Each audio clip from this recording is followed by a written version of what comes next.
Hello, everyone. Welcome back to It's a Wild Mount. Yeah, I got old wilds in. All right, welcome back, everybody. I am Mr. DM, and with me are my wonderful players. Hello, wonderful players. Hola. Hello, Good DM. Yeah, it's good to see all of you again. It's been, almost 2 weeks, 2.5 weeks, something along those lines. So it's good to be back. We'll do some quick announcements, and then once the announcements are done, we'll just jump right into it. So, all right, I'm going to switch screens so I can do the announcement thing. There we go. All right. So, hello, everybody. So, quick announcements. For those who did not see on yesterday's stream on our Tyranny of Dragons game, we announced new merchandise.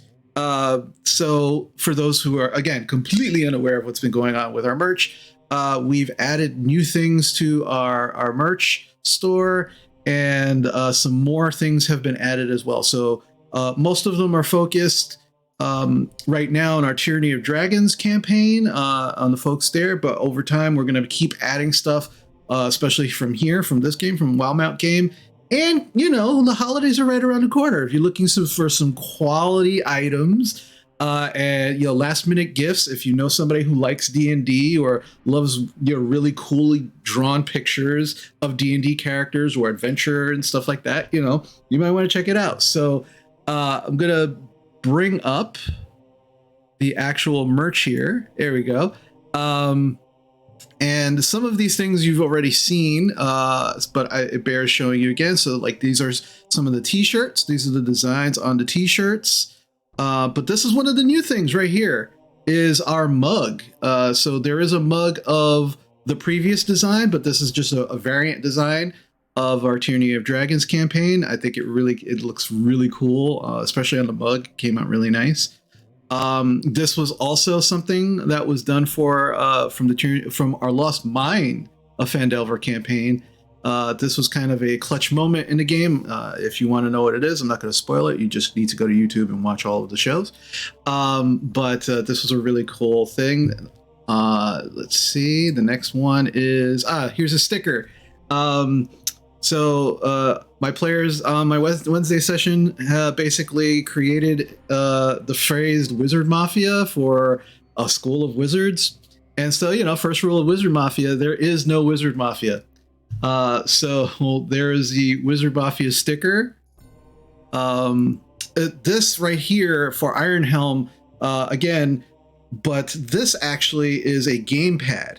So much like a mouse pad, but much larger. So you can use it for all of your, if you're playing video games, it's good for your mouse. If you have like a pad or anything like that, it's really good to put on your desk. If you're like me, I have a glass desktop. So something like that is really good for, desktops like that. But it's also good, for example, if you play Magic the Gathering and you just need a pad to take with you, so you can actually play your game and you have something to lay your cards on. This is a really good thing to have. So that's one of the new ones as well. Of course, you have to have a Wizard Mafia t-shirt. Again, first rule of Wizard Mafia, there is no Wizard Mafia. And then this is also from our Lost Mine of Phandelver game. This is actually something that happened in the game. They put out a wanted bounty poster of one of the characters, Gorple, who is a grung. Clearly, that is just a frog and not a grung, but that was the big joke of that whole thing. But we made it into a t-shirt, so it was really cool. He was very insulted by the price of 25 gold on his head, and upset also that it didn't actually look like him. So this is also something if you want to celebrate that, or just have some like a really cool, like weird, t-shirt that has a picture of a frog. If you like frogs, things like that. So, but those are some of our new items. And again, this is some of the older stuff. Yeah, some of the other stuff that we have: long sleeve t-shirts. We also, t-shirts of the actual characters as well. And really fun, we also have covers for Android phones and for iPhones as well. So if that, again, if you're looking for like stickers and things like that, if you're looking for really cool stuff for the holidays, looking for those last minute gifts, please check out our merch store. You just put exclamation point merch in chat, and it'll bring up the link. And to remind you as well, tier 1 subscribers, if you are subscribed to Players and Creators here on Twitch, tier 1 subscribers automatically get a 5% discount. If you are tier 2 subscriber, you get a 10% discount. If you are tier 3, you get a 15% discount, and it's automatically calculated. You just have to log in with your Twitch information. But it's automatic if you are a subscriber here on Twitch. So if you are, and again, thank you so much for those who have purchased. We've had a lot of people actually purchase those, including some of our players here. So thank you for that. So please, again, just check them out if you want. Again, the artwork is done by Danielle Sanfilippo, amazing artist. I love working with her. She does amazing work. I think we're going to be doing hopefully some more work with her in the future. But all of that work is exclusively from her, and she did an amazing job.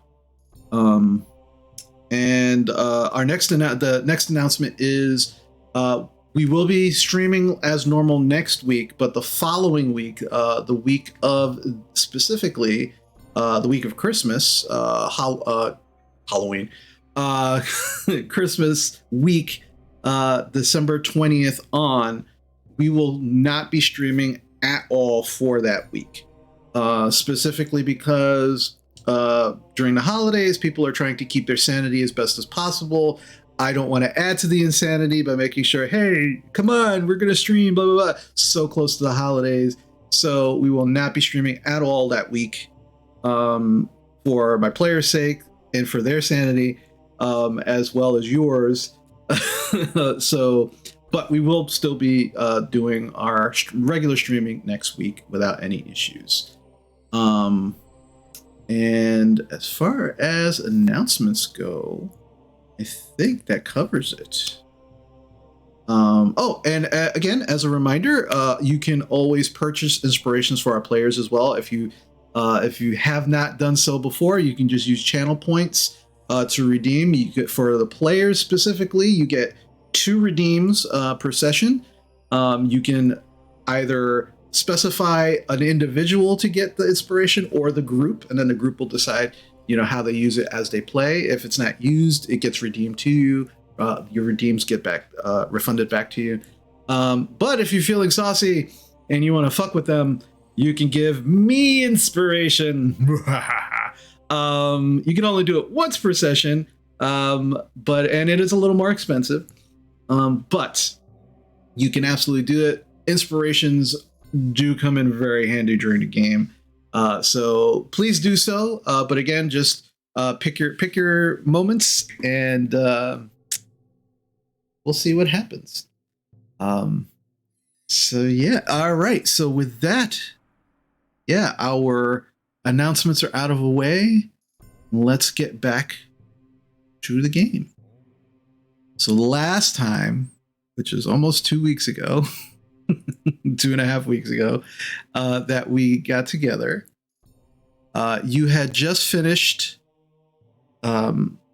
essentially not ransacking, but investigating and searching through the orphanage that you were sent to, and collecting some debts to give to the gentleman who you are somewhat indebted to at this moment. And in doing so, there was a huge battle that ensued, not just with the matron of the orphanage, but with some of her hirelings who were actually disguised as orphans. You were not only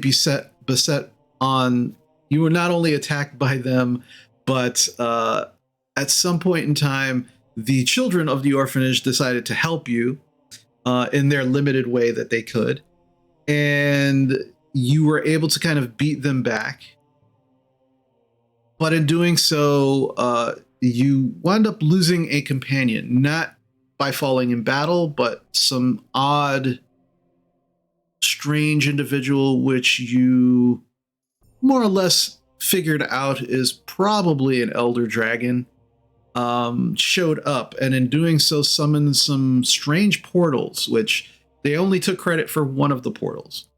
The others, according to them, were somewhat they had attached themselves to the energy of the portals. You're not sure what that means. But in doing so, some of the individuals that were working for the matron decided that, oh, here was an escape. Actually didn't turn out to be an escape, and they died horribly. But your companion Phoebe left with this strange individual.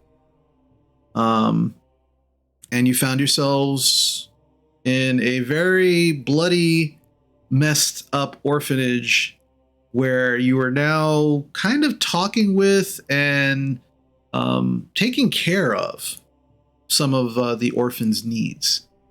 So currently, at this point in time, you have searched the orphanage with the help of one of the orphans by the name of Rex, who seems to be the oldest of the orphans, who's kind of been taking care of them through some rather difficult management, if you will, of the orphanage under this strange matron's administration, if you want to call it that. And so you're now about 20,000 gold richer. You have some items which you have not yet identified either. But at this point in time, the kids are eating. You've cooked for them. They are definitely enjoying their food and their meals. You bought some meats and fish and things that you think that they probably haven't had in a long time. They're thoroughly enjoying themselves, but you're also trying to come up with a plan for that corrupt Crown's Guard that you still don't know exactly what to do. Some ideas were kind of bandied about what should be done, but nothing has really been solidified at this moment. So that's kind of where you're at. It's currently it's the evening time at this point in time. The doors are still barred and locked. I mean, you can come and go. They're not magically locked. They're just, locked at this point in time. You do have beds available made to you. There's plenty of beds in this orphanage. And I think you were going to take, when we were finishing up, you were going to take a long rest. But that's kind of where we're at this point in time. Are we still in the mess hall eating, or has everyone gone up? Some of the kids have already gone up. There's still some kids kind of lingering, kind of like eating, like excited to eat such good foods.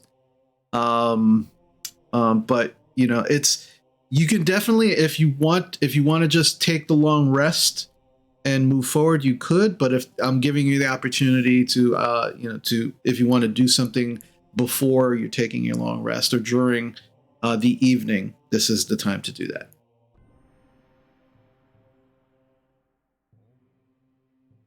I think we were talking about using the shape-changing spell to make somebody look like the matron or one of the other kids, to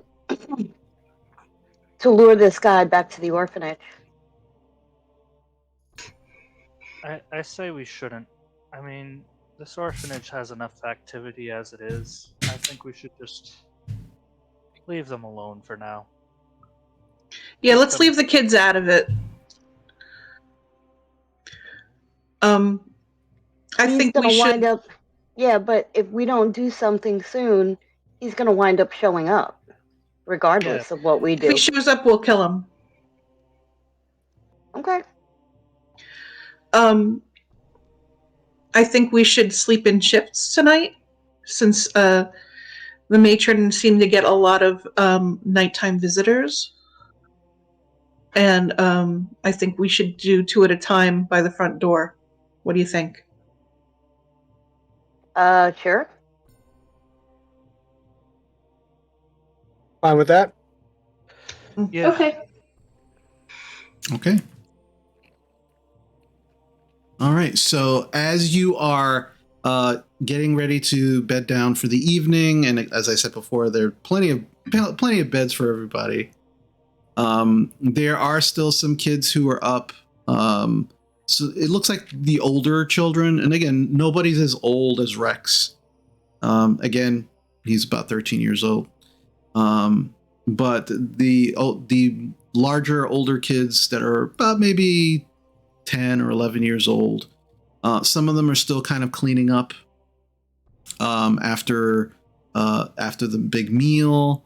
And they seem to there just seems to be like this air of joyfulness, but also trepidation of not knowing what's going to happen next. Before I go to sleep, I go upstairs with the rest of the kids, and I just want to let everyone know that just because everyone told them that Drow are bad, it doesn't mean Galen's bad. So I want to reinforce that. So when they go upstairs, I just want to let them know. And if they want to tomorrow, they can talk to Galen about it. Okay. Some of the older kids somewhat seem to understand. The little kids have no idea what you're talking about. Like they're just at this point, Galen, are you still in your disguise? Have you still kind of thrown your disguise on? I think once I was discovered, there was kind of like no point. Okay. I just let the group deal with it because me talking to them would not help the situation. I feel like it would be worse. So he's gonna let the group, if they want to talk to them about me, that's fine. If they don't, Okay. so I'm not disguised at all Okay. because I was discovered. There's no point. Gotcha. But the real little ones think you're a monster for sure. So we're just trying to tell them that you're not. Yeah, there definitely is like you can see that the groups of kids are kind of sleeping in these interesting little like cliques of there's like maybe a few like 5 or 6 year olds, and then there's an older child, and then each of the there's just like these little sections of where the beds are, where you can see that there is like one older child that is kind of assigned somewhat to some of the younger kids, and as you're talking with them, they're trying to explain it to them in a way that they would understand, but they're also children as well. So it's almost like playing telephone, where you're trying to convey a message and they're doing their best to convey that message to the really young ones, but they don't get it. They're having a hard time grasping that too, because it's very clear that there has absolutely there's that stigma around Drow here in Zadash, and most likely in the Empire itself. But it might take some more talks to kind of like push that home. But they kind of once the message has been conveyed, they kind of like nod and like kind of look at you to say, yeah, we understand, but you can still see there's some confusion and in some cases fear in their faces. And they're also not sleeping next to your group. Like they have definitely gone to the other side of the building, where you have all decided to sleep. They've kind of migrated to the other side of the either the room or to the other side of the building. As I said before, there are a lot of beds here in the orphanage, and not all of them are filled. So, but yeah, they definitely hear you, Rowan. How effective that is, we'll see. Anybody else doing anything before bedding down for the evening? Oh, what shifts are we taking? Like, who's taking first, second, and third watches? Good question. I'll I'm be- feeling alright. I'll take first shift. I'll take it with you. Okay. Sounds good. All right. So it's going to be Sora and Leah for first shift. Jarina, how about you for second? And I. Yes. Sounds good. All right. And I'll take third. I'll take third. okay. And so Rowan and Galen on third. Okay. So eventually, the mess area is cleaned as best as possible. The kids have kind of settled down to sleep, and you all begin to start taking your shifts, and some of you also to bed down as well. Sora and Leah, I would like for you to roll me perception checks, please.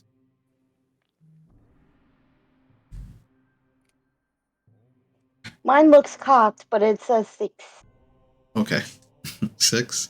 What about you, Leah?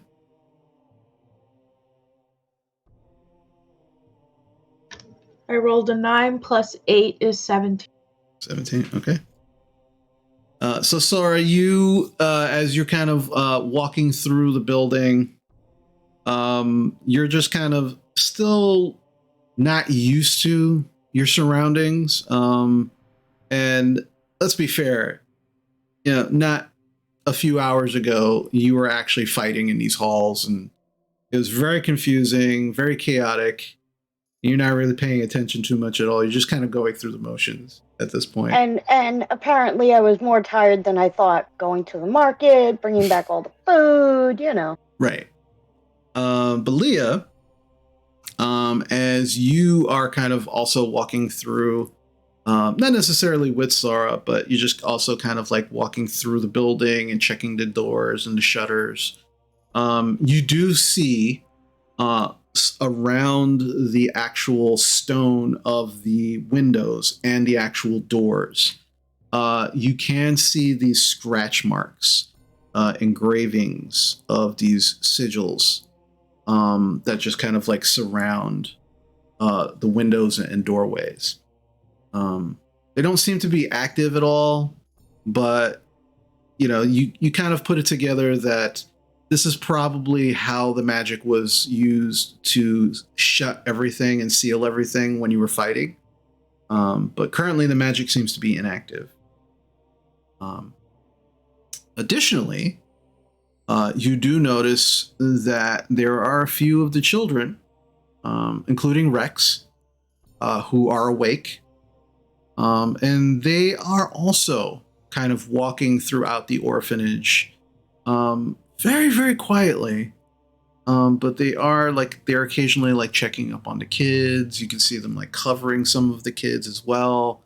But you also see them kind of moving through the former matron's bedroom and kind of going in there. You don't necessarily see what they're doing in there, but they don't stay in very long. But they go in, they come out, and they start doing that to each one of the rooms in the orphanage. I'm gonna ask Rex if he's looking for something specific. Rex looks at you. He goes, "No, we're just not looking for anything specific, because I think we got everything that we could get. It's more like, she's just been here for she's just been here with us for so long. It's just, I guess we're just trying to convince ourselves that she's really gone. I mean, yeah, we saw her head. I mean, you guys still have her head, right? Yes, of course. All right, so it can't reattach. Yeah, no, that can happen. Not with her. Oh, okay. But yeah, like I said, just making sure she's gone, that it's real. It's a little weird.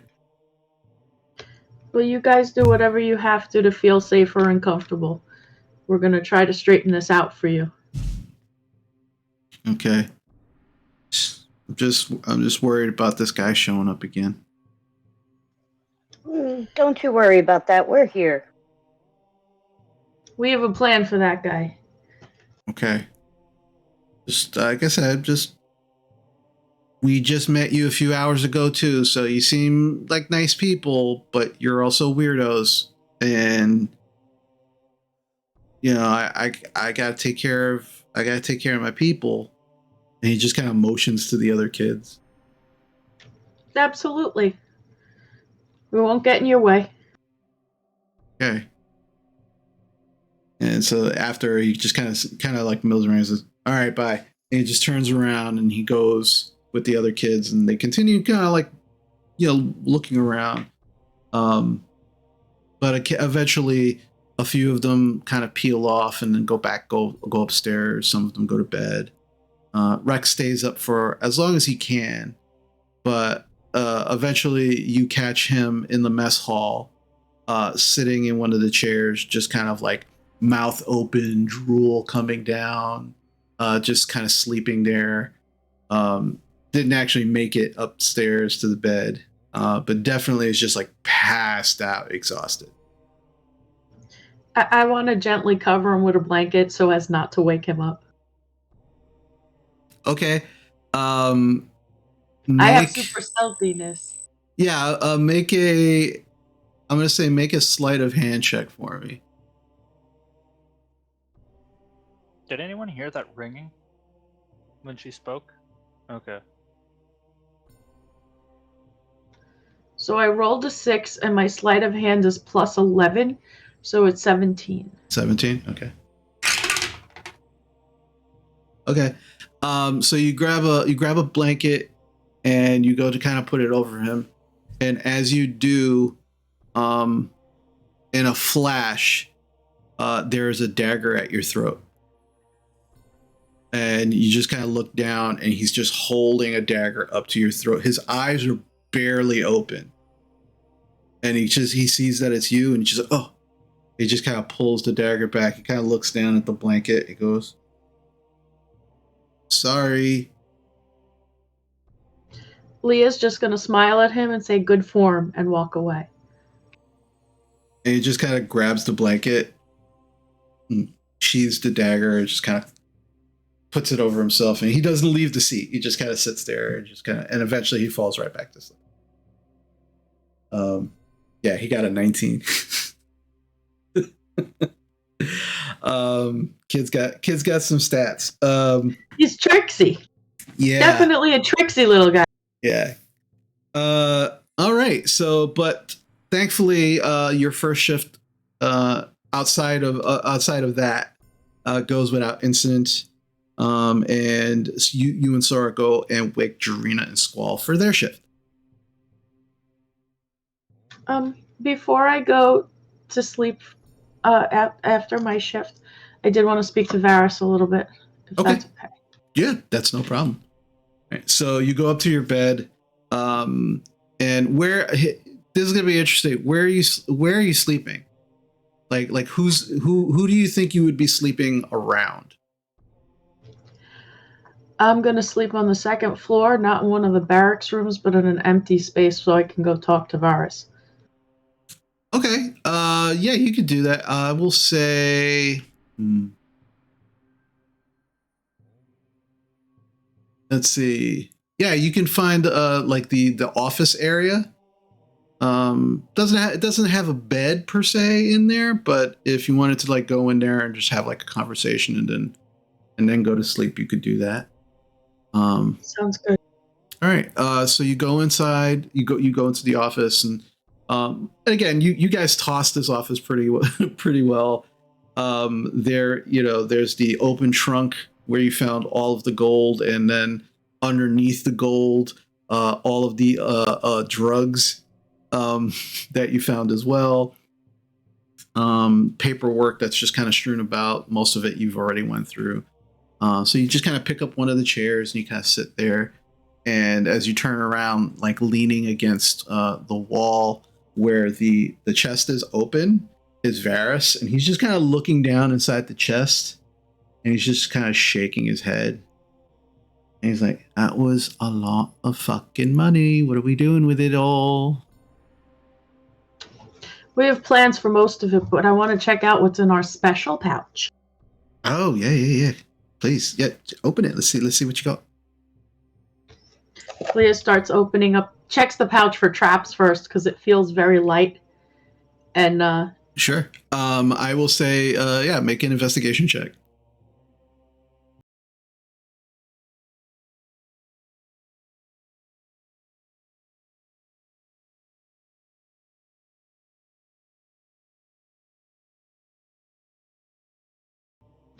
$14 plus 3 is 17. That pouch is so not trapped. Like, you are so convinced it is not trapped. It is the most not trapped pouch you've ever seen. Not trapped. I'm going to continue to open it. Okay, yeah. You kind of undo the tie on it, and you begin to open it up. And as you do, did you see the list of everything that was in there that I sent you? No, where would that be? I sent it. I put it in your. I believe it was in your notes in Discord. Every time I try to do that, I'm doing the timeout thing. Every time I try to do that, I end up kicking myself out of Discord. Okay, so let me see. Just gonna make sure. Okay, so as you open it up, immediately, because there is a torchlight going, as you open it up immediately, there is a sparkle and shine that as the light hits the interior, you just see a number of gems inside of the pouch. And as you begin to take them out one at a time, you find a beautiful, beautiful black pearl, a topaz, a peridot, an aquamarine, and a blue spinel. They are all beautifully cut, expertly cut.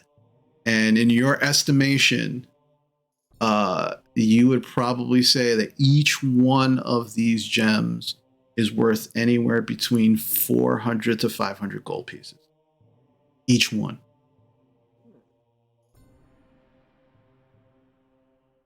Is there anything special about the bag? The bag, it's a very nice like black velvet pouch. With the investigation check that you did, as you begin to kind of taking the tie away from it, as you're like inspecting the pouch itself, there is this very ornate like letters in, and you're just, and it's embroidered. And as you're kind of looking and you kind of hold it up to the light, it's red. It's like this deep red, and it's almost covered by the actual like black, like velvet kind of material that it's made out of. But and as you kind of like smooth it out of the way, it's this very ornate, the letter G, with it looks like a key. It's very weird. It looks like there's a key that's part of the G, but it's absolutely G. It's like this fancy calligraphy that incorporates the artwork of this key. It's just very nice, but it's subtle. And if you weren't looking specifically on the bag, you would have absolutely missed it. Well, Varys, what do you think? We made a pretty good haul for ourselves. Yeah, this is really good shit. Well, I mean, like, I guess we're done with these people, right? We can retire now. We've got enough money to keep us going for forever at this point. I mean, like 20,000 gold, right? It's just about with the platinum and everything. We have some more work to do with them. We still have our trek to the Salivary Woods. Savalier. That's it, Savalier Woods. Yeah. I can't pronounce it correctly. I'm It's sorry. fine. It's fine. The Savalier Woods. But the money, like, and those jewels, I mean, like, we're set. Like, we don't have to do all of this crazy shit. You can leave them swinging in the wind, right? Let the gentleman just do whatever he needs to do with them. I mean, he'll never find us with all the money we just found. He'll find us. He'll hunt us down, and we got enough problems. And there's always more money and jewels to be had. The quiet life is not for us. I'm not saying quiet. I mean, we could set up shop somewhere, create our own guild.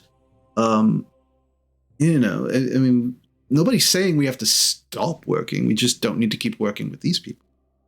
I mean, they're fucking crazy. They're all fucking crazy. We can keep working with them a little bit longer. We have some similar interests, and we can get things done with them. There's safety in numbers. I mean, look, I'm glad you're taking to heart the whole using them as meat shields kind of talk that we had. Like, that's good. I'm glad you're finally coming around to that. But eventually, like, you're not going soft on me, are you? You're not like liking them, right? No, they keep turning on us. We have to be very careful and very vigilant. Yeah, exactly. But the payoffs seem to be worth the risk.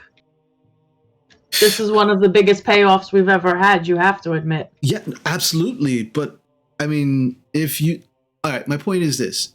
You're going to have to we can't keep all of that if we're going to finish working for the gentleman. So a lot of that's going back to him. That means there's less for us. And then you're going to split it, right? Probably with them? Yes. And that but we means never even know less. how long they'll last. And then it goes back into the pool. All right. I mean, look, I've got your back. I'll follow your lead. I'm just,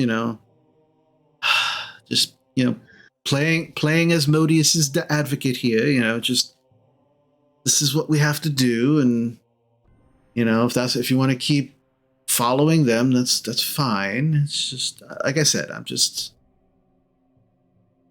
worried that the longer we stay with them, it's just going to put more of us at risk. You lost the tiefling. And now the one of the elves is gone in a magic portal, and who else knows what else crazy is going to happen? You've got a drunk drow, you've got a psychotic druid, that dragonborn. I feel like she could go off at any minute, and she's got like the wiggly woos in the fingers with the magic and stuff. So that could probably go very badly, especially if we were around. Sleeper Cell Echo Knight.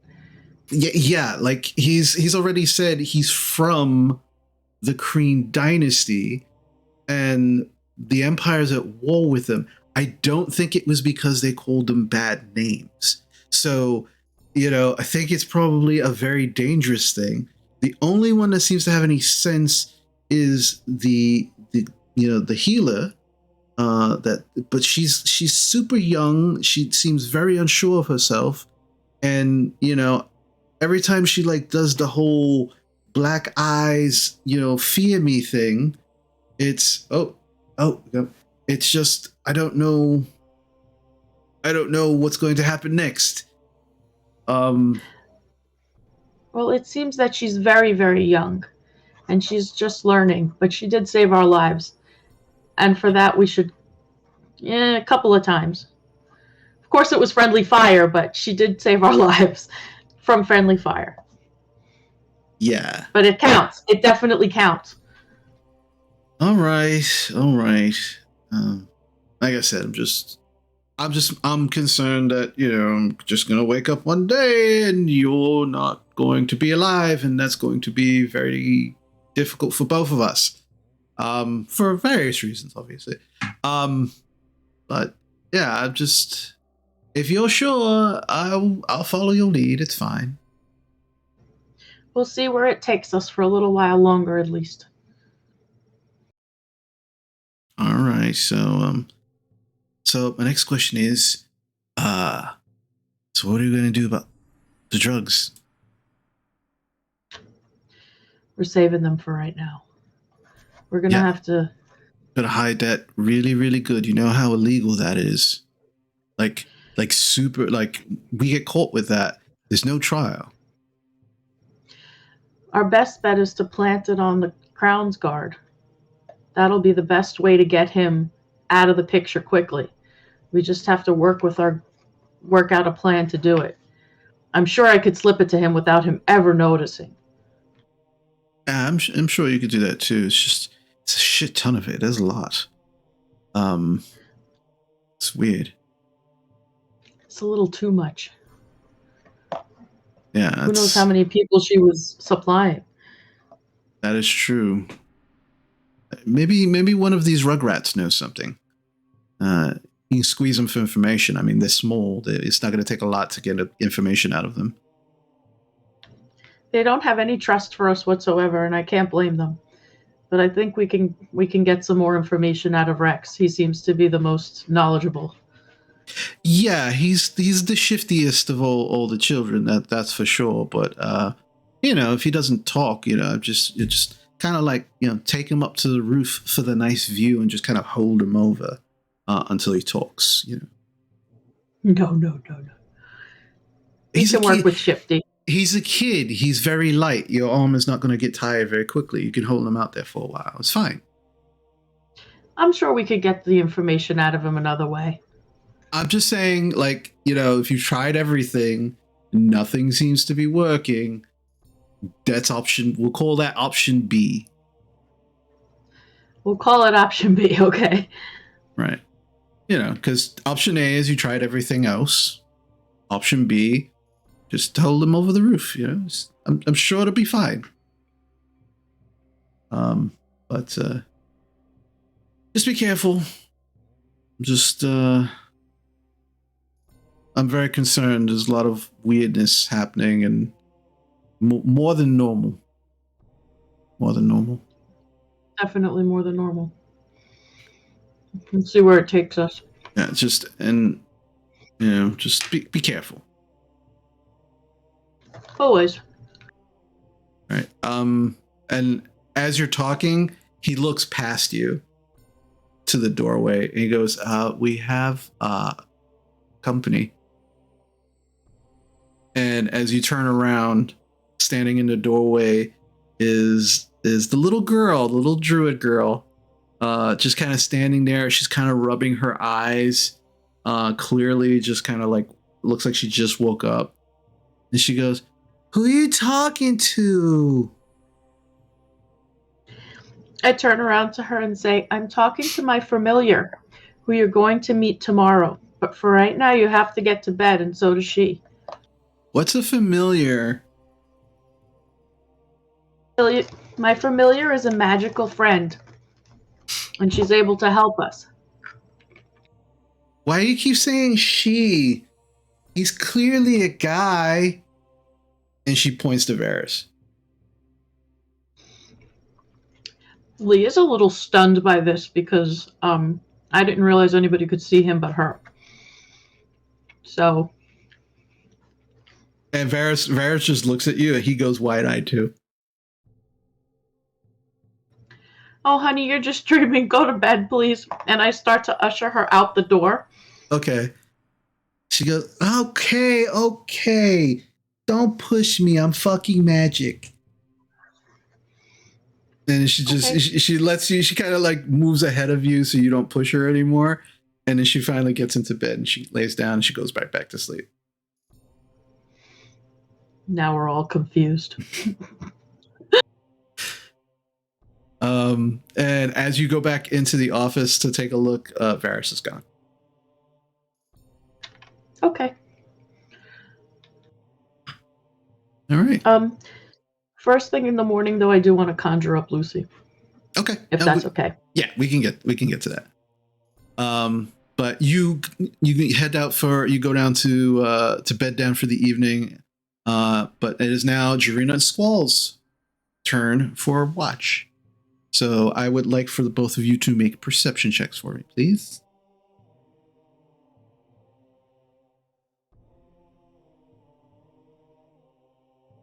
got a 9. 9. How about you, Squall? I'm pretending to be awake, but my eyes are closed.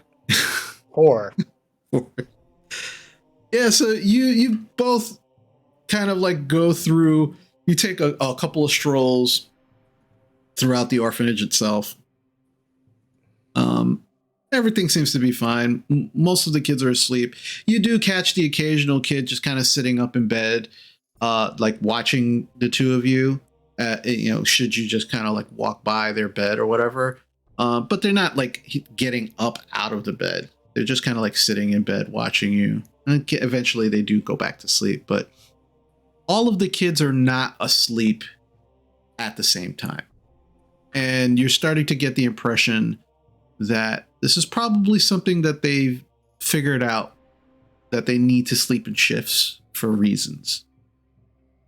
And you start getting the impression that they've probably had some really rough times here in this orphanage, considering that it's supposed to be a safe place, yet they still feel the need to sleep in shifts. But you do you do make the rounds, and nothing out of the ordinary seems to catch your attention. There's still some blood stains on the floor. They've been cleaned up as best as everyone could, but you can see some still wet stains on the ground down on the first floor. Everyone's always actively avoiding on the second floor the large hole cut into the floor. That's definitely something you all probably have to figure out what to do with, how to fix that, if at all, at some point. But for the most part, your shift comes to an end without any issue. Is there anything that you want to do during your shift before you end it? No? Zarina? I want to meditate, and ask Melora for some guidance on, how to proceed with the chaoticness of this group. Okay. Are you just like meditating and praying, or are you actually using a spell or a skill? I am just meditating, mainly because I don't really have components and stuff for stuff like that. But what I do want to do is I want to create a bunch of flowers from my staff of flowers to leave on a table for her. Okay. Make a wisdom check for me, just like a straight wisdom check. D20 and your wisdom modifier. Okay, I got another 9. Okay. So at some point, you just kind of like find a quiet place and begin to kind of meditate and kind of talk with Melora. And you begin, as you're doing the meditation, to also, as part of your meditation, to start creating these flowers. Are you creating any specific type of flowers, or? I am creating 1, 2, 3, 4, 5, 6 lavender flowers for her. Okay. You begin kind of meditating and closing your eyes and focusing on the creation of these plants. And you're not sure if it's the chaos of earlier in the evening, earlier in the day during the battle, or just finding yourself somewhat distracted. But you're having a difficult time finding a connection. Doesn't stop you from actually continuing to make the flowers, and you make them, you kind of set them up in a nice arrangement on one of the tables. You just kind of put it there, and you feel like the message you were trying to get across you were successful, but you don't know what the response is, or if it's positive or negative. You're just not sure if it's a one-sided connection that you kind of get the impression of. You're not sure how Melora, if at all, is going to respond to your prayers. But the bouquet is beautiful. It's nice. It smells wonderful. And you just kind of leave it there. Anything else? Okay. So your shift goes off without a hitch, and you go up and you wake Rowan and Galen for their shift. Alrighty then. Perception? Yeah, perception check from each of you, please. Galen, could you put your hat of disguise on? So that you look like yourself, but not a drow? Because if the kids see us up walking around past their beds, they're going to be afraid of you. Okay. I Thank guess you. I transform into the first form Galen used when he was in Trostenwald. When it was just himself, but a human, essentially, brown-haired human. Okay, no problem. All right, what'd you get for your perception check, Rowan?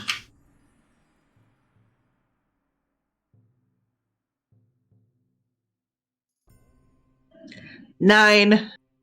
What is with these nines? You guys, that was you guys with these rolls. Yeah, Galen, what'd you get? 23.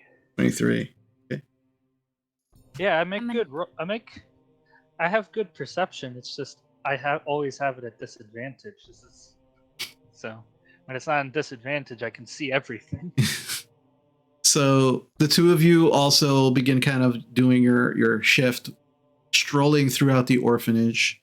Rowan, you do unfortunately you do catch wind of the child who is currently sitting up in his bed with his slingshot, and a nice pile of rocks on the corner of his little nightstand.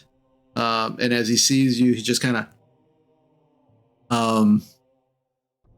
and has a stone ready to go in the slingshot, and it's just kind of like sitting up and just doing that. And you do see maybe about 4 or 5 other kids in different locations who are also similarly up in their beds, not necessarily with slingshots. He seems to be the only one at this point, but they are up and they just kind of see you. They just kind of like nod. But this kid who's already gotten you with that slingshot once before, kind of goes back. Makes you a little distracted during your watch, thinking about that the surprise of that stone coming at you at such speed and quickness. I still feel the lump on the back of my head. But Galen, you much like Leah, are checking the doors. You're checking the windows also. You also similarly see the sigils kind of scratched around the windows and the doors. But as you approach one of the windows, you can see 2 Crowns Guard kind of walking through the street on patrol. And one of them kind of separates from the other and begins to make his way over to the door. And as he kind of makes his way over to the door, you just kind of hold your breath, wanting to see exactly what he's going to do. Goes over to the door, grabs the door handle, shakes it slightly, sees that it's locked, kind of nods satisfactorily, and he just kind of walks back over to his partner as his partner is continuing to walk. And you very quickly get the impression that this is probably part of what they do for their patrol, making sure that the doors are locked on certain locations and businesses, and in this case, the orphanage, to make sure things are good to go. And thankfully he was satisfied that the door was locked and the kids were safe. But it was a little unnerving for that moment because your group still has not come up with a specific plan to deal with the corrupt Crown's Guard that is still an outstanding problem that you have to take care of. But the rest of the evening goes off without a hitch, thankfully.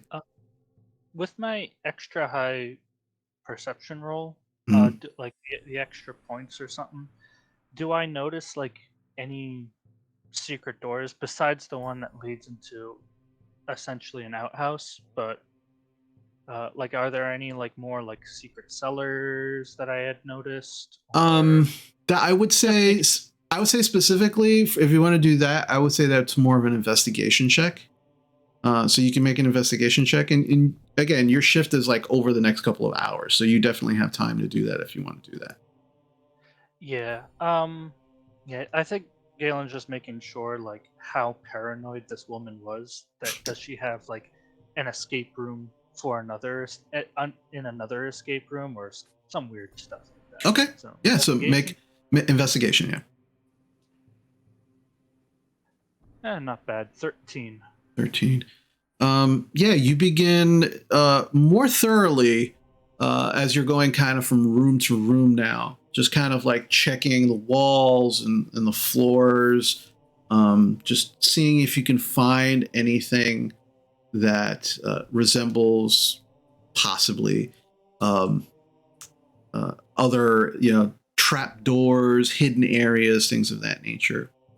And as you kind of go through, you don't find any like other like escape routes or hidden rooms or things of that nature. But you do eventually make your way into the Matrons Room, where there are 3 beds, 2 of which are smaller. They seem to be like children's-sized beds, and the larger one, which was hers. And you're just kind of looking around in the room, trying to figure out what it is, if there's anything here. And you don't find any trapdoors or anything, but you do begin to lift up the mattresses in this room. And the smaller beds, there's nothing, you don't find anything there. But the matron's bed, you do find that there is it is a wooden it's a platform bed. So there is definitely, instead of slats, there is a very just singular piece of hard wood underneath the mattress. And as you lift the mattress, there's a slight glint of light that the light hits something and it glints off, and you look, and there is a small metal latch on the wood in this room, on the bed underneath the mattress. I'm going to check for traps before I lift this very tiny. Is it big or is it small? It's very tiny. Okay, yeah, I'm just gonna. It's maybe like about. It's about the size. I want to say about like 1.5 inches, 2 inches wide. It's like a metal loop that's kind of in the wood. Yeah, Galen's not taking any chances in case it's magic or something. So roll me another investigation check. Got it. 17. 17. It is not trapped, and it does not seem to be locked in any way that you can see. Okay, yeah. I pull the tiny thing open. Okay. You pull it open, and as you pull it open, a very tiny, almost imperceptible, you could not even see the seam of this little door. This little hinge door just opens. And on the inside, you see a little velvet pouch, like a black velvet pouch. Galen will cautiously take it out. Okay. And he will slowly. Is it tied up? Yeah, it's tied up. Pouch or no? Yeah, he'll slowly, like, delicately, like untie it, and then open it up. What does he find? Okay, as you untie it and you open it, there are 2 vials inside the pouch. And it's like this red viscous liquid. They're corked. Each one of these vials is corked, so you can't actually like open it and see, but it's like this very dark red, thick liquid inside. Is it too thick to be like human blood, or You'd have to open it up or figure it out, because there's you've seen potions that have been like this thick as well, so you're not sure what it could be at this point. You'd have to like literally like investigate or have somebody who's familiar with these things, or you could try it yourself as well. He's not going to try it himself, but I think he'll keep it in his pocket and then show it to maybe like Leah and Sora, see if they might have an idea. Okay. But as you take the pouch out and you kind of look inside, that's all that was inside this little area. Okay then. But there's so other than that, no little compartments or doors. Nope, that was it. All right, cool. All right. I put that in my inventory. 2 vials. Yep, 2 vials, thick, viscous, red liquid. Until you figure out what it is.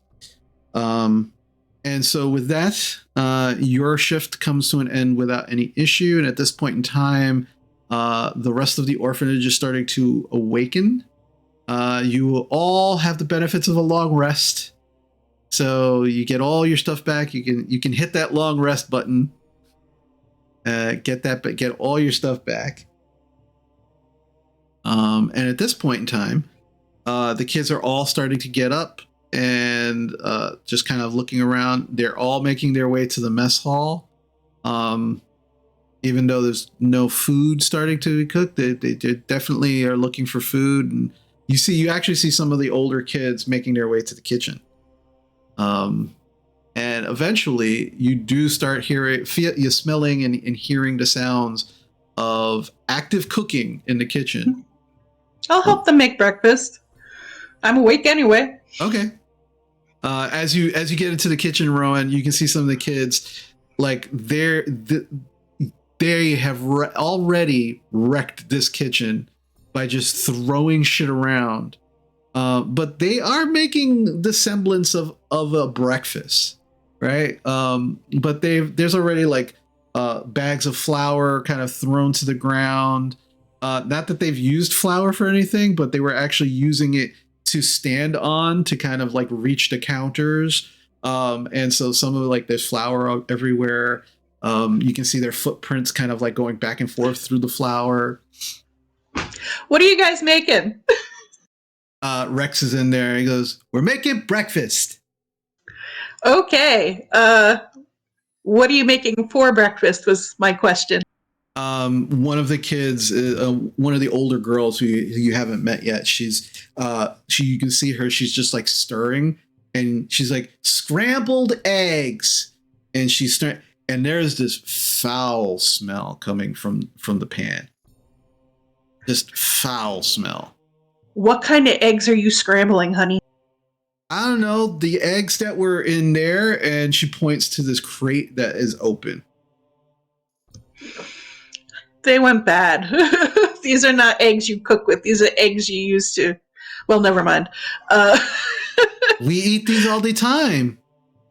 Really? And all the kids in there, yeah. And you like them? We didn't say we like them. We just eat them all the time. Do we have any leftovers from last night? Rex is like, "No." Okay, give me that sack of flour. I'm standing on it. Do you have any others? Rex is like, "Get down. Let her do what she's gonna do." All right. She kind of gets down. Game, didn't I buy like flour and all that stuff? Yeah, you bought meat, you bought fish, you bought flour, There was no mention of eggs or anything. You didn't get eggs. Did you get those 6 loaves of bread? We can make French toast or something. No, we can't. The eggs are all bad. There is bread. There's definitely bread. All right, so there's bread and there's flour. Maybe I can make some kind of oats. Are there oats in the pantry? There are oats, yeah. I grab the oats. I grab the flour. I try to make some kind of batter for oat cakes. Okay. You do your best, to kind of make some stuff, and you do hear the kids actually kind of back off while you begin kind of cooking, and they just all start watching you. They can't eat those eggs. If they smell like that bad, they can't eat those eggs. Yeah, they smell rotten. They smell really rotten. Yeah, so I don't know. Let's see. Is there any butter? I don't know what's in the pantry. There's no butter. You get the sense, given the time frame, there's no such thing as refrigeration in this place. So there's nothing. Lard. Is there lard? There is lard. In a can. There is a big can of lard. Yeah. Okay, we'll make some greasy oat cakes and maybe put some cinnamon in there. There's no spices, is there? Nope. Nope. I rummage through my pouches. I find some spices. I find something sweet to mix with everything. Okay. So that they have tasty cakes. No problem.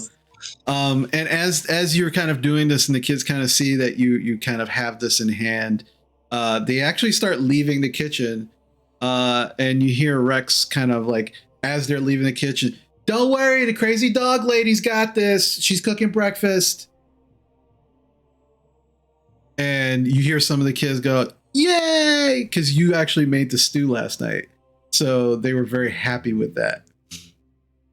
And so, yeah, you begin, without any kind of problems. It's decent.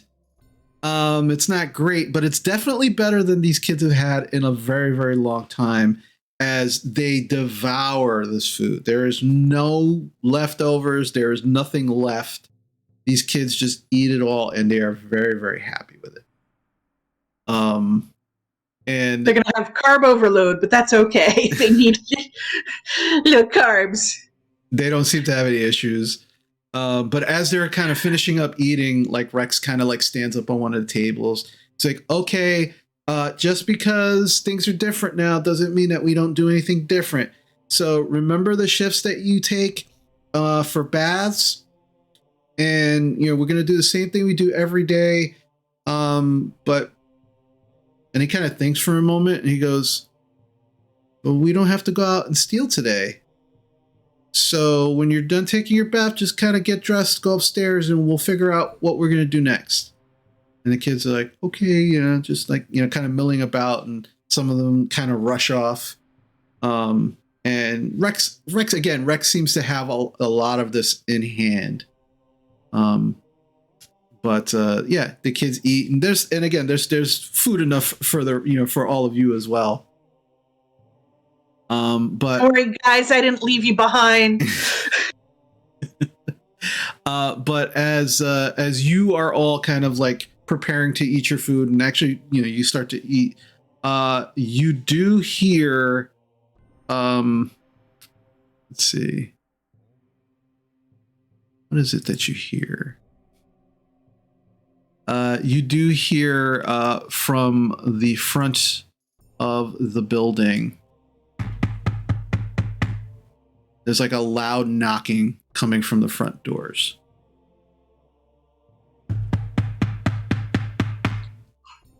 Oh shit. I call Rex downstairs. Rex! Rex comes running down the stairs. She's like, "I think it's the fucking tax man. I think he's here. Or so, I can't see, but I can see the robes from the side. I think he's here. Somebody got to do something. Somebody got to do something. Somebody got to do something. Like now." Who's the tax man? Is he a collector? What does he do? Yeah, he's he comes here to collect and to check on us, and if the things are not satisfied, he's going to ship us all to Rexingtrum.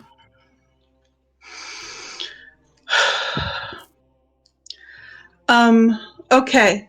Have you dealt with him before? No, we never dealt with. We were always told to stay upstairs, out of the way, while she dealt with them. We had a story for that. To say that she was called away and that either Yeah. we were gonna either hire somebody for them, or if we were here, we would take care of it. We'll just take care of it like we're supposed to be there.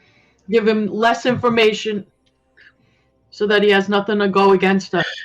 Who wants to pay him off? I think Leah should talk to him. I mean, if there's all six. Leah's a cat person. I mean, isn't he going to be confused by that? She could just say she was just hired. That's all. Let's just. Who's the most normal looking one? None of us look normal. Where did Squall go? Well, he's the least normal looking one. Wait. Out of game. Hey, Galen, you've got your disguise on. Hold on. Out of game. DM. Yeah. Does anybody else have to attune to the how to disguise? Yeah, it's attunement item. You need to spend an hour with it to get it to work. Boy. Can't you disguise yourself as the matron and just hand him a bag of coin? With my manly voice. I can't make women voices. All right, just one of you go. Just use the no. Isn't your disguise mostly human? Yeah. Then go answer the door. Yeah. All right, I'll answer the door. All right. Just don't let him in. Just tell him that she's feeling under the weather. She's not feeling good today. Yeah. Okay. I guess. The rest of us should probably get into the escape tunnel. No. Just go upstairs. Okay, we'll go upstairs. So do we all go upstairs? Leah, stay with Galen. Yeah. I'm gonna stay and be stealthy. Okay. Okay. So make a stealth check for me, Leah. We're gonna go upstairs. Sora and Jarina, do you want to come up with me? Yeah, We'll protect the kids. I'm gonna stay at the top of the stairs, though. I'll stay with Galen, you. do you have money to pay him off?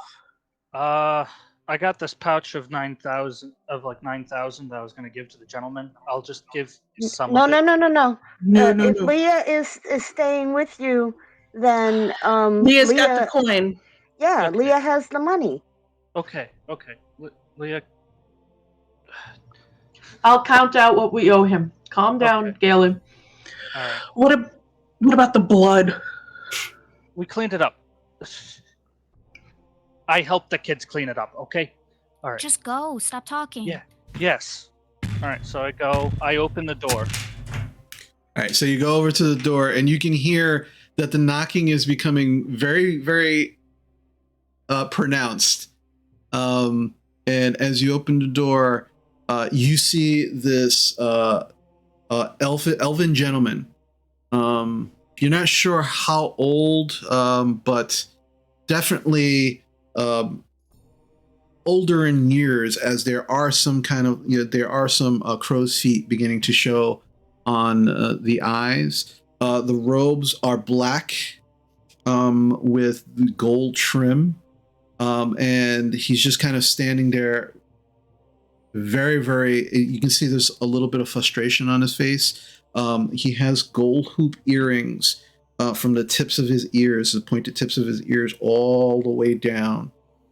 And there is a chain that is hanging from the actual lapels of the robe, and that end in a medallion. And you can see that it is the very similar.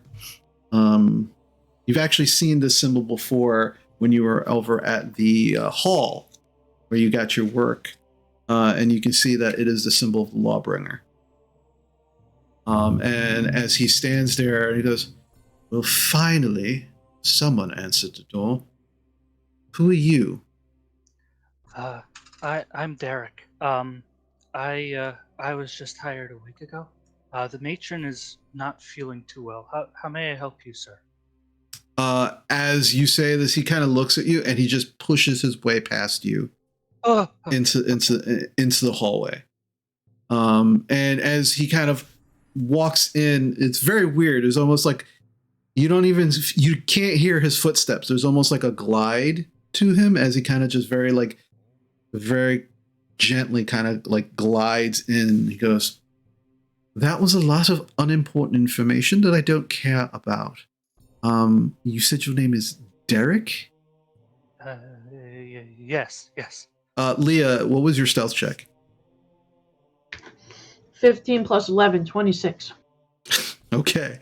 So you're just kind of like standing by the door of the closet. You're just kind of peeking out slightly through a small crack in the door. Can't be. It doesn't look like he's noticed you, but he's kind of made his way into like the very beginning of the hallway there.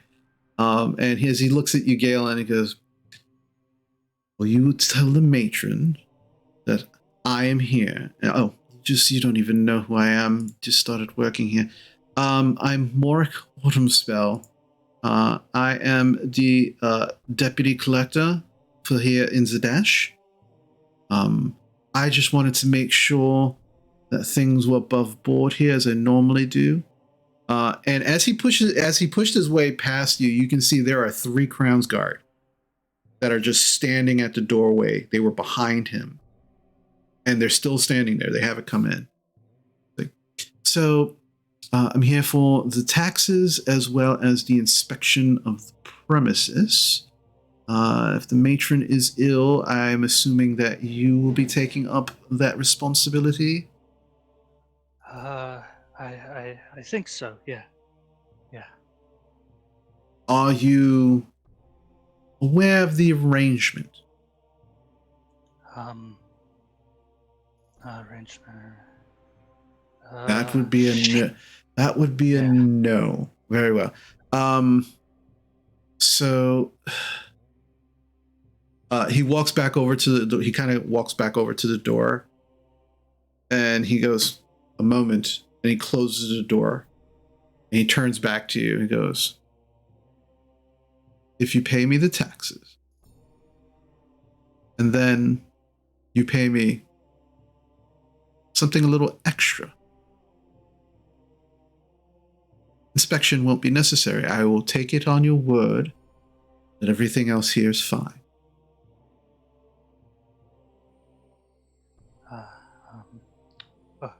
Okay, sir.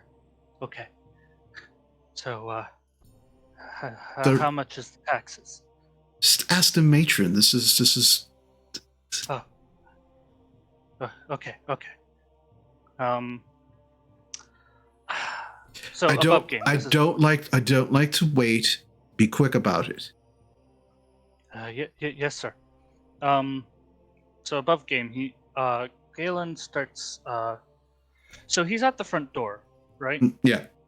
Okay, so I move. There is a corner to turn to, right? Yeah. And you can't really see. No. You just if you go around the corner, you just completely lose eyesight of it. Okay, so there's one corner that kind of has like what is the matron's room, right? And then the other room is like the office, right? The office is no, the office is upstairs. Oh, okay. There is that small like entrance office there. Like it's really, really tiny, really small. But he's like kind of standing like right there, like in front of that entrance.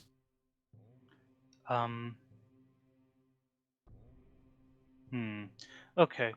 I guess I'll go into the matron's room. Where is Leah? I know I can't see her because that is way above my passive perception. Yeah. So you don't know where she is. You know that she came downstairs with you, and then when you turned around, she was gone. Okay, so I'm just gonna open the door, and I'm going to like, since the guy can't really see me, I'm gonna like beckon, like in the air, hoping that maybe like beckon into the room, hoping maybe Leah can see me. Leah, what's your passive perception?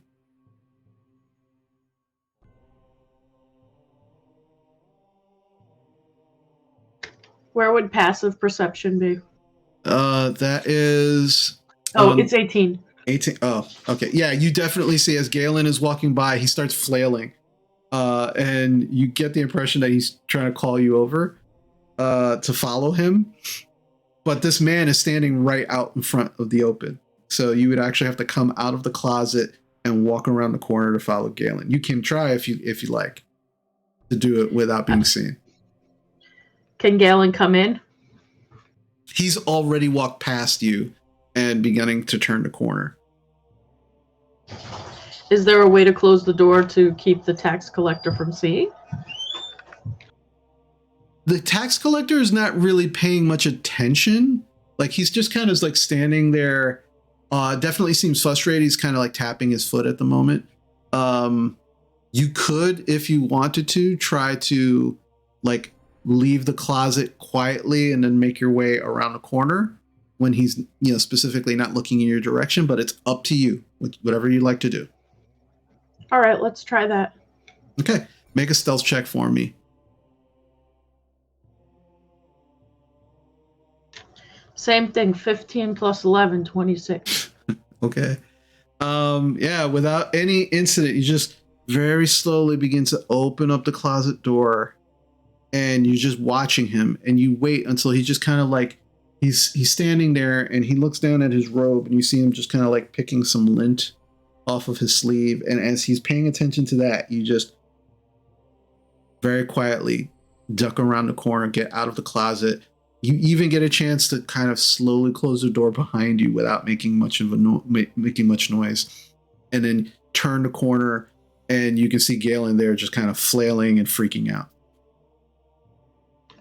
Do we have any idea what the taxes would be? Like any clue at all? Okay, so GM, did our investigations that we've done multiple times of this building, have we found papers that talked about taxes or money owed? Nope. Aside from the gentleman? Besides the page that had the list of the locations that you've already been to, that was not from the gentleman, that was from here. You didn't find anything that said taxes or amounts or nothing like that. I think we should find that kid Rex and ask him. He doesn't know anything. He said so before. You're not there, Ron. You're upstairs. They're downstairs. We don't have enough time. I also brought you in here so that it sounded like I was talking to the matron. Okay, what do you want to do? 500? Does that sound reasonable? Okay. 500 gold. Like maybe like 4 platinum or 3 platinum and 200 gold. That way. Does that sound reasonable? All right. I think it'd be better if we gave him gold rather than platinum. It seems like he knows. Okay. You want 3 gold and 200 in platinum? No. 3 platinum, I'm sorry, and 200 in gold. Wait, hold on, add again. 3 platinum's just 10 gold, right? 1 platinum is equal to 10 gold. Yeah, okay, never mind. So, yeah, in that case, I wouldn't be able to roll anything to kind of know, like, taxes at all, would I? Like, that's not, like... Not really. I mean, you're guessing at this point. Like, it's just, like, you have no idea that this... You didn't find any paperwork that said what it was, nothing like that. Yeah, okay, so Galen's gonna literally just think of a number and be like, all right, 500 gold. We'll just go with that, and that should be enough. And then I start like adding up the coin and putting in 500. Okay. I have a pouch of 500. Okay, so make sure that you're deducting that from the other total that you have. Yep. Okay. All right, so you have 500 gold in a pouch. Wait. Leah, are you taking 500 away or no?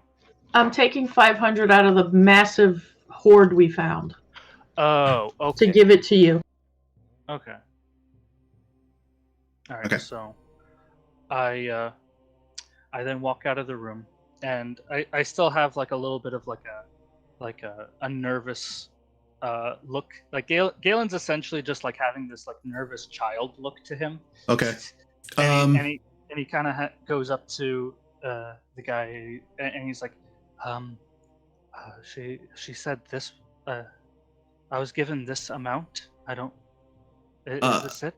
He takes it from you, and as he takes it from you, he just kind of holds it. I need you to make a performance check for me, Galen, because you're trying to fool this person that you're like, kind of nervous and all of this stuff. Okay.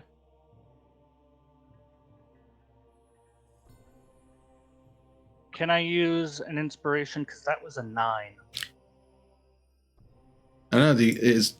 That's up to the group. I'll allow it. Anyone else? A or nay? No problem here. All right. 24. Okay. So he takes the pouch from you, and he just kind of like holds it in his hand. He just kind of shakes it. He goes, "I'll wait for you to bring the rest of the amount, please." And he ties the pouch to his belt and continues to stand there staring at you. Oh, okay. I go back into, you know what? Yeah, I go back. I go back into the room again, and I guess I take another 500 gold. Okay. And I look to Leah. I hope this is you know what? 600. Let's do 600 gold, and then we'll see how he goes. Is that all right? Yep. I count it out and hand it to him. Okay. He hands you another 600 gold.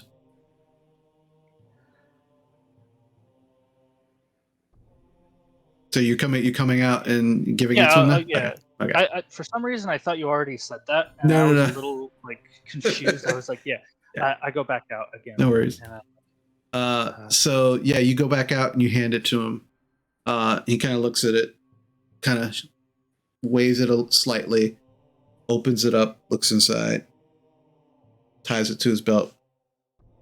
Please inform the matron that next time I will not abide waiting. She was well aware of me visiting today. I do not like to be kept waiting outside. Should that happen again, I will actually add a surcharge to it. But thank her for her wonderful work that she does here with the children. of course. And I will bid you good day. Yes, sir. And I open the door for him. Yeah, he stands there waiting for you to do it, and you do it. He kind of glides out, and you watch as he begins to walk off, and the 3 Crowns guard just turn and follow him as he begins to walk away.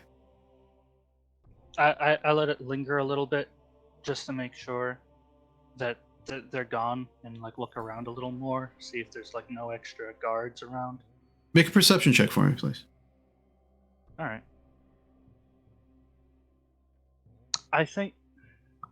All right, DM. This is up to you. Mm-hmm. Is this at disadvantage, or is this just a straight roll? Because I'm not outside. I'm just looking outside. But that's the thing. You're looking outside, and the sunlight is hurting your eyes, like it always does. So it would be at disadvantage. All right. Just checking. Yeah, no problem. All right, that would be a 14. 14. Yeah, you watch, you kind of look around, and you can definitely see that he is walking off with 3 of the Crown's Guard. He doesn't seem to be slowing or stopping. And you kind of take a look around, and there's just random people out on the street going about their business. You don't see anything out of the ordinary. Okay, then I close the door and lock it. Okay. And we have established that this place is like soundproof, right? Like it's like soundproof on the inside. If that's what you think, sure. Okay. I just walk closer into the like the center of the building. He's like, "He's gone!" I yell out. We're all Okay. safe. All right. So the rest of you, while you're upstairs, the kids have been silent. Nobody's talking. Nobody's moving. In fact, most of the kids are just kind of like sitting on their beds, just waiting. Like you can almost hear a pin drop.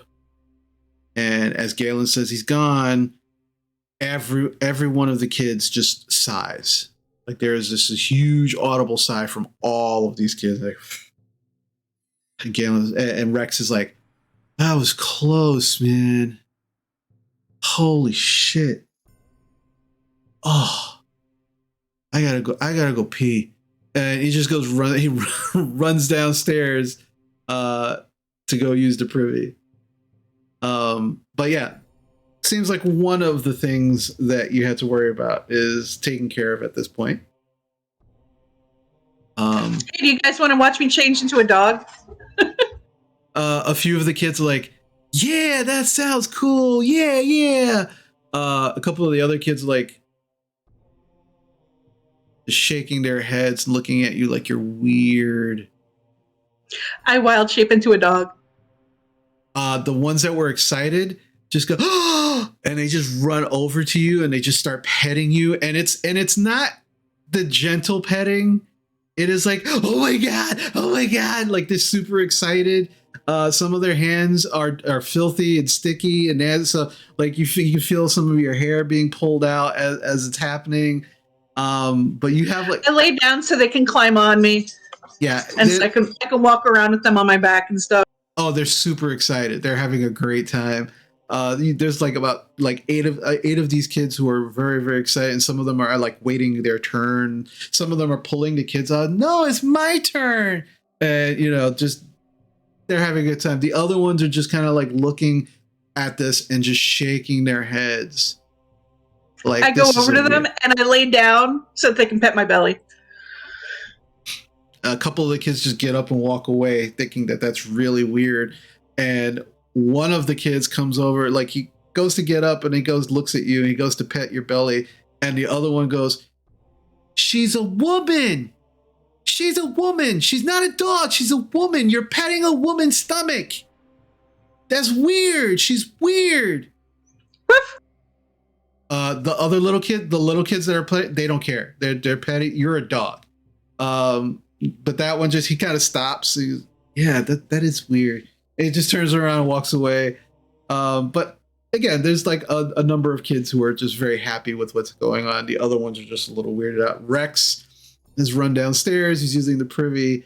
But at this point in time, it seems like one of the immediate dangers is past. Is there anything that anybody would like to do in this moment? I run back and forth down the hall and let them chase me. Okay. So while Rowan is playing with some of the kids as a dog, Rex finishes his business. Galen?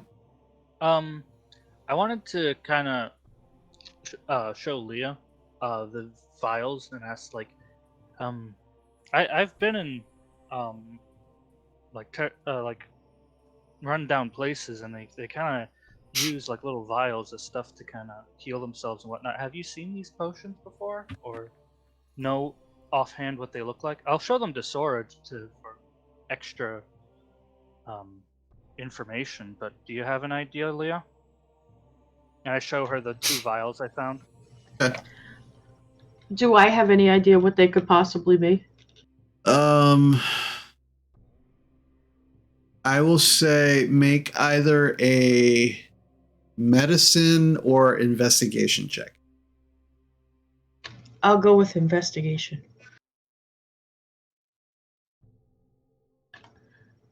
I rolled a 12. My investigation is +3, so 15. 15. Yeah, at first glance, it almost looks like maybe a healing potion, but the color's a little too dark. And you're a little unsure, and you pop the cork off, and you kind of sniff it, and there's like a coppery smell to it. It's very weird. You go to kind of like kind of turn it slightly, and you can see how thick and viscous it is. It's like very, very slowly, starting to move. It takes a while, and then you just kind of like dip a finger in and taste it. Oh, that's blood. Yuck. But interestingly enough, you take a look at the pouch that Galen is holding, that he pulled the vials out of, and it looks very similar to the pouch that you found the gems in. I tell him I've seen that pouch somewhere before. We should keep aware of that symbolism. All right. This other one. Wait, there was 2 vials, right? Yeah, they're One both was- blood. They're both blood. Okay. Do you feel anything different about it, Leah? Like, do you feel sicker, or other than grossed out? Do you feel poison? Do I? I'll say make a. Actually, no, you don't have to make a check on this. You don't feel any weirder, and you don't feel anything. It tasted weird and nasty, coppery. Nah, I'm good.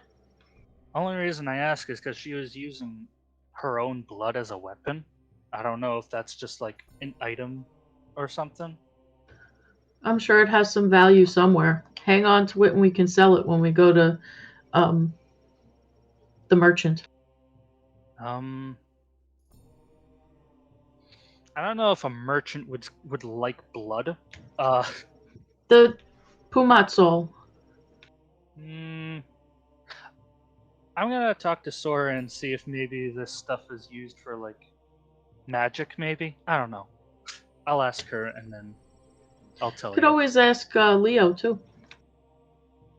True. All right, I'll just hold on to these, and he just puts it away for right now. Okay.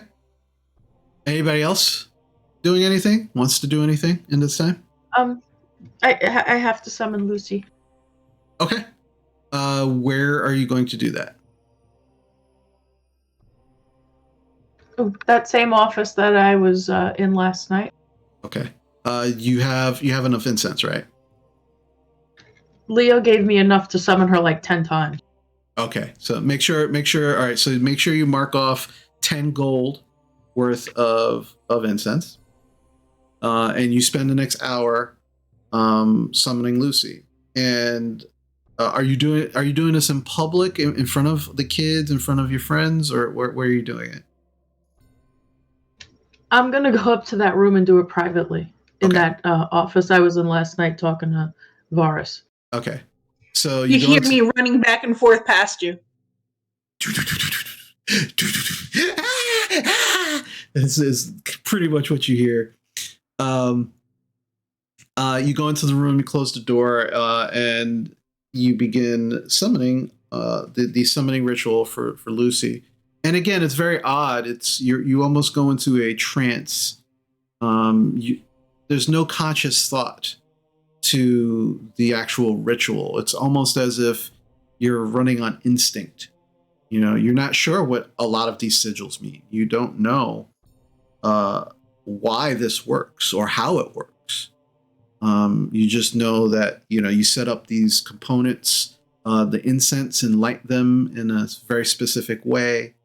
You write these sigils on the ground, and you use, at this point, you're using like charcoal and just basic items to kind of inscribe these things. And After you're done, you just watch as everything just flares up. And you get, as it flares, you look up and you see all of these yellow flower petals just begin to kind of like cascade downward. The sigils are gone. The incense is all burned away. And in the center, kind of coming out of a pile of these flower petals, is Lucy.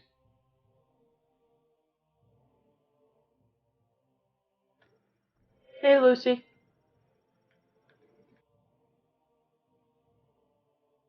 Hold on.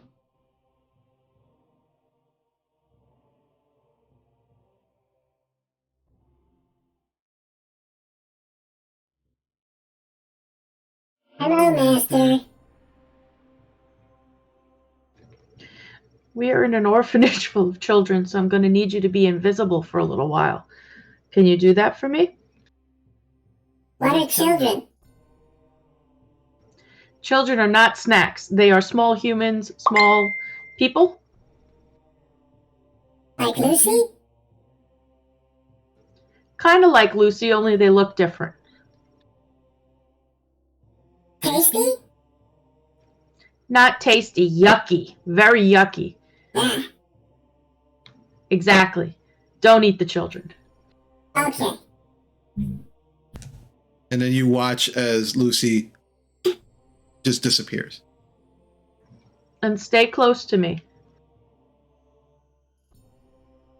You just see the flower petals kind of move towards you. And then you feel kind of like a weight next to you, kind of like grabbing your, like kind of grabs you for a moment and then releases you. And you get the impression that Lucy's like, yeah, no problem. Good girl. All right. So you have summoned Lucy. You have paid off the tax collector. And you are well on your way to solving some of your issues, but you still have some issues that have yet to be resolved. And yes, Galen. Oh, I was gonna let you finish up. I just wanted to do something. No, go ahead. What do you want to do? Oh, I was essentially gonna describe the tax collector and how much money I gave him to kind of get him to go away. Okay. For when they have an actor next time to like pretend to be in charge of the orphanage. Okay. As you telling the kids this, Rex? I'm telling Rex, like Okay. I'm telling him like what he looks like. He's like, wow, that's a lot of money. Yeah. I mean, we got like, he's not going to be back for another couple of months. That's a lot of money. Yeah, and he's not a very patient guy, so Shit. working fast is good. So we may have to go back out and start stealing stuff again. All right. Okay, thanks for telling us. And thanks for taking care of him. Yeah, no problem. All right, we'll figure it out. And just kind of turns and walks back towards a group of kids. But as all of this is happening and all of you are figuring out like next steps, you definitely have you have a couple of things that you could be doing. You still have money that needs to get to the gentleman. You still have a corrupt Crown's Guard that needs dealing with. And now you have a bunch of children that are somewhat looking to you all for guidance. So, just things to ponder as we go into our break. So we're going to take a break. We will be back shortly. And when we come back, we will see what the next steps are for our group of heroes and these group of orphans. So we'll be right back. Stick with us.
everybody, we're back.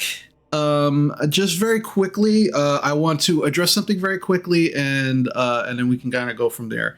So, very quickly. So it has been, and this happens. I want to address something that happens to every D&D group, and because it's probably evident, at least to us, it's evident, because we play so long and we play so much, and we're we know each other so well. But when you are gone from playing D&D for a while, for us, it's been almost 2.5, almost 3 weeks, to be very honest. It's very, very difficult sometimes to get back into that groove that you had, especially when you were playing every week. So what we're going to do this evening, because it's very, for us, some of us, our schedules have been off. Like myself, I had the flu last week. I was like completely sick and completely out of it, which was one of the reasons we didn't meet. And so what I would like to do is I'm going to call the game for this evening. We're going to end actually right now. That way all of us can get back into the groove. We're going to talk to each other in between game. And this is something that every D&D group should do if they don't already do it. Talk with each other during the week, in preparation for next game. And then we all come back and we'll be on the same page, and you will get more entertainment and be more entertained by our shenanigans, because damn it, we have shenanigans. So that's what we're going to do this evening. And I want to apologize to all of you, and I want to apologize to my players for specifically for that. But sometimes it's just out of our control. Like, life happens. And so we want to do that, but we want to make sure that when we play the game, we're playing it, we're all having a good time. It's not just one person or two people, that we're all having a good time. And we're all on the same page. So that's what we're going to do this evening. And thank you for your patience, and thank you for your understanding for this. It's really important for us to make sure that, we all have a good time, and so do you, because when we have a good time, you do. So as we end, want to do some quick shout outs and thank you. I want to thank once more Ty Dynamite, you amazing human being. Thank you so much for gifting a tier 1 sub to Dinobot King. Appreciate you so much, man. Thank you so much. And also would like to thank DL, not sure who that is, but thank you so much, DL, for ordering a Wizard Mafia t-shirt during the stream. Thank you so much. Hope you enjoy your Wizard Mafia t-shirt, and because remember, there is no Wizard Mafia.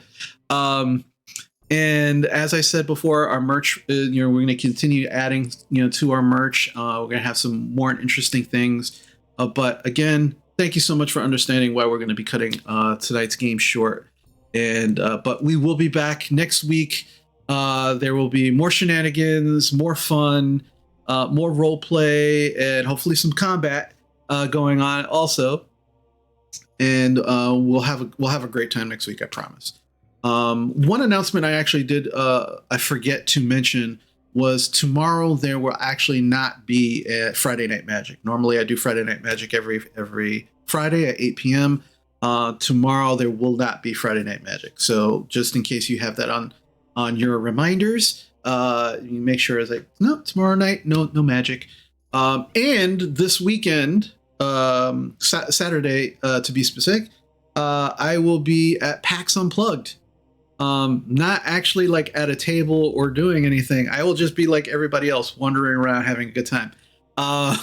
So if you see me, if you're going and you recognize me for whatever reason, please say hello. I'd love to meet you and say hello and all that. To give you an idea of what I might be dressed as, I'm going to be as myself, but I will be wearing, because you all know how much I love my dad shirts. I will be wearing my Hawaiian dad shirt that is all red with the yellow skull and crossbones, very pirate themed, specifically because I will be playing Adventure League, where I will be a pirate. So I'm going to be very, theme dressed as a pirate. So if you see me, if you see a bright red Hawaiian shirt with yellow crossbones, skull and crossbones, That'd be me. You come by and say hello. I will be very happy to talk with you and happy to meet with you. But outside of that, again, thank you this evening for joining us this evening on our evening back. Remember, please be kind to yourself and to others, especially for this holiday season. As we finish out, don't leave immediately. We always raid someone who is not only deserving of the raid, but is a good human being and also supports not just this channel, but other streamers as well. So please show some love to them. If you are so inclined, say hello in chat. Follow them if you're not already following them. And we will see you next week. We love you very much. Take care.